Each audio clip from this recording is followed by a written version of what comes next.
álagspunkturinn það náttúrulega þegar það þarf að koma öllum heim. Þá var semst aðfaranótt mánudagsins klukkan 2, þá byrja menn að sigla og þeir sigla stanslaust í 24 tíma. Já. Og í þessum ferðum þá erum að flytja 10.000 farþegar rúmlega til Eyja. Og þannig að þetta og 10 tilbaka, þannig að þetta heljaran útgerð. Já, nákvæmlega. Hvernig með aukning á pöntunarferðum eða þetta svona svipað? Þetta svona svipað. Skipið með leyfi til að flytja 530 farþega yfir Vestmannaeyjuna því við aukum við mannaflanum borð. Já. Við förum úr 12 áhafnarmeðlimum upp í 17 og þarlegandi fáum við leyfi til þess að flytja fleiri með mönnun skipsins og skipið tekur bara þetta marga þannig að við erum aldrei að flytja fleiri heldur en 10.000 en þetta alltaf við erum alltaf að verða varið við að fólk að kaupa miðana miklu fyrr heldur en það hefur gert. Það þessi borsala hefur verið að skila því að menn eru löngu búin að ákveða að fara og kaupa miða. Er uppselt í einhverja ferðir?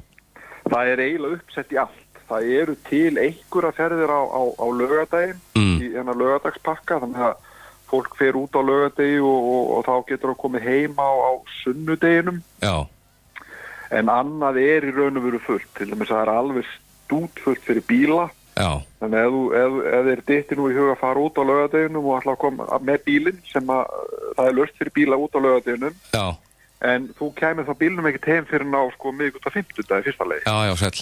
Þannig að við mælum með því að fólk sem ætlar að fara taki strætó og skilji bílinn bara eftir og láti bara keyra sér. Já. Í Landegarhöfn og tilbaka sko. Ég held að það sé langt best. En þetta þá ekki þessi ágæta forsala sem að skila þessu og þetta bara löngu uppselt? Jú, þessi ágæta forsala að gera það og náttúrulega með tilkomu Landegarhafnar skilu saman hvað fólki finnst hana, þá hefur hún verið að skila því að þessi helgi að verða miklu vinsælli heldur en hefur verið undanferðin ár og við sjáum það yfir sumartíman alveg gífurleg aðsókn í Vestmannaeyjar. Já. Og þetta nær hápunkti yfir þessa hátíð. Þetta byrjar með goslökahátíðin, þá náttúrulega eru Eyjamenn að hita upp og við fáum svona generalpröfu á því hvernig þetta verður þegar Vestmannaeyjinn kemur og þetta bara að verða svona einn af þessum stöðum á landinu sem fólk með á kortinu hjá sér og fer til. Já, það bara þannig. Það bara þannig. 50. laugardag, hversu marga ferðir farið yfir daginn? Við förum 50. laugardag, þetta eru svona 6-7 ferðir yfir daginn og þetta mismunandi eftir dögum og eins og sé 40 ferðir allt í allt. Já. Og og þetta sem sagt verið að fara 5-6 ferðir. Og það sem sagt allt klárt bara, allt tilbúið og það sem kannski ágætt að taka kannski framlík í leiðin fyrir þá sem að fara að borga sig fyrir fólk að gera sig grein fyrir því að það tekur lengri tíma að keyra til Landegarhafnar heldur en á venjulegum degi. Já. Umferðin rosalega mikil og leið og kemur út á Suðurlandsveginn þá þetta að fara að þéttast mjög hratt.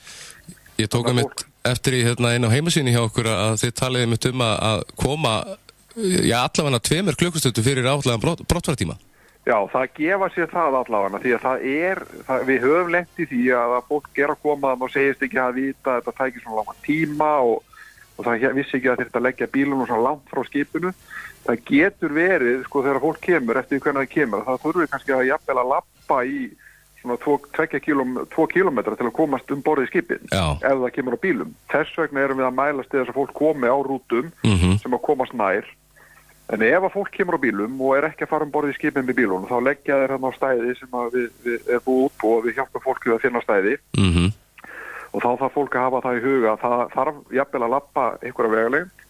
Og þá borgar sig að hafa þannig farangur að þú getur haldið á hann. Já, nákvæmlega. Það alveg svakalega sorglegt að sjá þess að krakka vera að dröslast með innkaupapoka svona einhver opna og einhvern veginn bakpokan í munnunum handstand á honum og þannig að þetta bara að vera með góðan bakpoka og gera sig grein fyrir þú þurfir aðeins að lappa. Já. Þá gengur þetta Ég man nú í fyrra að þá voru náttúrulega þessi bílastæði löngurinn full og það var þetta bara lagt á þjóðveginum. Já, lönguröð. Það lönguröð og þetta ég hélt að ég keiri nú ég tek nú alltaf rúndinn og skoða hvernig aðstæður eru. Já. Og því fari nú ekki til Eyja sem við segjum vorum að fara til þess að þanga á þjóðhátíð en þá fer maður nú og kíkir á það hvernig aðstæður eru og hvort að Þannig að við reynum að læra hvernig mátti kannski gera betur næsta ári en hérna, þetta þannig að það bara fyllist allt þarna mjög fljótt. Já. Og það sem við, eins og segir, það verður að ítrekka það, taka hópferðabifreiðarnar strætóin og ef að menn vilja endilega fara á einkabílum þá allavega að reyna að nýta öll sætin í bílnum, ekki vera að fara sko svolítið sér íslenskt sko, ef það eru 4 að fara þá þarf helst að fara á 2 bílum. Já, Þannig að reyna að koma öllum í einn bíl og svo er þetta alltaf sama dæmi, það passa sig, við erum ekki að fá sér í glasa þar maður keyrir, það getur líka tafið fyrir. Já. Ef lögreglan þarf að vera að stoppa marga og taka marga afsíðis til að lesa yfir hausamótum og þá getur það líka tafið umferðina fyrir öðrum. Já. Þannig að það getur allt haft afleiðingar. En þetta, og leggja stað á bænum 3 tímum fyrir brottför í síðasta lagi, sko. Já. Og eins og segjum þarna, 3 tíma áður til að vera komin, sko. Þannig að, þetta getur alveg verið eins og 4 tíma ferðalag, sko. Já. Þegar uppi staðið, sko. Þannig að, og ekki alltaf reikna með því óvænta. Það borgar sig. Það verður að gera það, því miður sér ekki fram með tíman. Nei, það gerir það ekki, sko. En allt í góðu standi, landiðarhöfn og mannskapur, skipið, þannig að það eins og við segja, allir klárir í bátana. Allir klárir í bátana og allir bara tilbúinir að taka móti fólkinu og þetta hefur alltaf gengið mjög vel og fólki hefur alltaf þessi krakkar sem hafa verið að koma borðið í Herjólf hafa alltaf verið til fyrirmyndur og við reiknum með að verið þannig áfram. Já. Og alveg opbóðslega lítið og lítið atvik sem hefur gerst undanfarin ára sem bara 7-13 og vonum það verið áfram. Og þetta verður bara gleði og gaman og þetta verður eitthvað glæsilegasta þjóðhátíð sem hafi verið haldin. Hún er alltaf betur og betur og Eyjamenn eiga það bara hróskilið, þeir eru alltaf að bæti og það er þessi skipti sem ég hef farið, þá er rosalega gaman að sækja það heim. Já. Og menn er að gera þetta að innlifun og gera þetta til að hafa gaman. Eyjamenn, þetta er gott fólk. Já, þeir kunna þetta, það er alveg ljóst. Þeir kunna veiða fisk og allt. Já, nákvæmlega. Það er það sem þeir kunna. Svona, lokum, Ólafur, löggæsla í kringum Herjólf, verður hún aukin? Löggæsla í kringum Herjólf er alltaf aukin. Við erum löggæsla og bara eftirlit almennt. Það er náttúrulega lögreglan þarna á hafnarsvæðinu, bæði í Eyjum og svo í Landeyjahöfn. Og við vitum það að þeir eru að stjórna umferðinni niður eftir Landeyjaveginum og alltaf fólk, það sé alltaf leið með fólk. Við bætum síðan í samvinnu við björgunarsveitirnar erum við með fólk borð í skipinu þannig að það verða björgunarsveitarmenn borð. Já. Og fylgjast vel og vandlega með öllu. Þannig að það er reynt að gæta öryggis bæði á vegum og borð í skipinu. Og þetta hefur allt unnið mjög vel saman. Menn hafa verið bara óbáslega liðlegir farþegarnir að hlýða fyrirmælum og löggæslu fólkið og síðan björgunarsveitarmenn hafa verið mjög liðlegir við að leiðbeina fólkið að það þarf hjálp. Frábært. Vonum að fólk verði bara til fyrirmyndar og skemmti sér vel.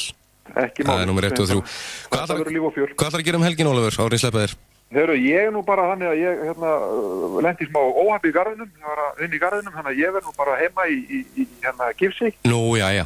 Og þannig að ég fylgist bara með þessu í útvarpi og á netinu. Já. En það verður bara ennþá skemmtilega næsta ár. Nákvæmlega. Ólafur, takk fyrir þetta og eigðu góða helgi. Takk sömuleiðis. Takk, bless. Já, bless.